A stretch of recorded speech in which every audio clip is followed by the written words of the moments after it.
Deer students, সবাইকে welcome. আজ আমাদের বিষয় সার্কেলের একটা খুব important theorem, the perpendicular from the centre of a circle to a chord. এখানে দেখতে পাচ্ছ একটা সার্কেল রয়েছে, এই সার্কেলের সেন্টার হচ্ছে ও।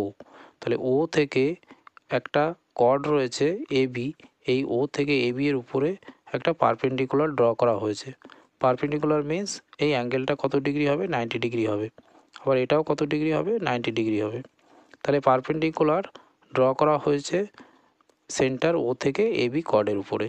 তাহলে অ্যাজ পার থিওরাম কী বলা হয়েছে? Bisect the chord. এই পারপেন্ডিকুলারটা এই কর্ডটাকে বাইসেক্ট করবে। বাইসেক্ট মিন্স এই কর্ডটাকে দুটো ইকুয়াল পার্টে ডিভিশন করবে। অর্থাৎ এখান থেকে এ বি এই কর্ডটাকে দুটো ইকুয়াল পার্টে ডিভিশন করলে কী হবে? এপি এর লেন্থ ইকুয়াল টু হবে পিবি এর লেন্থ। তাহলে এপি ইকুয়াল টু পিবি হবে। অর্থাৎ এই পারপেন্ডিকুলারটা এই কর্ডটাকে দুটো ইকুয়াল পার্টে ডিভিশন করলো। এইটাই হচ্ছে এই থিওরাম। ডিয়ার স্টুডেন্টস, সবাইকে ওয়েলকাম।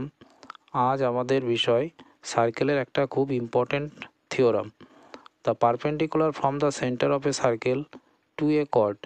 এখানে দেখতে পাচ্ছ একটা সার্কেল রয়েছে, এই সার্কেলের সেন্টার হচ্ছে ও।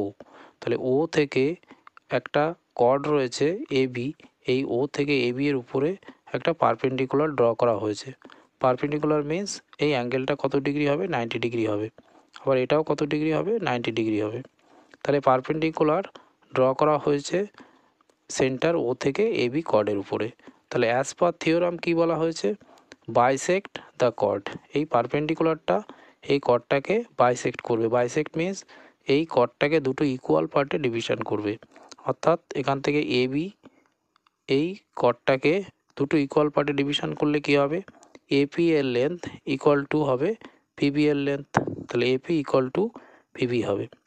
অর্থাৎ এই পারপেন্ডিকুলারটা এই কর্ডটাকে দুটো ইকুয়াল পার্টে ডিভিশন করলো। এইটাই হচ্ছে এই থিওরাম।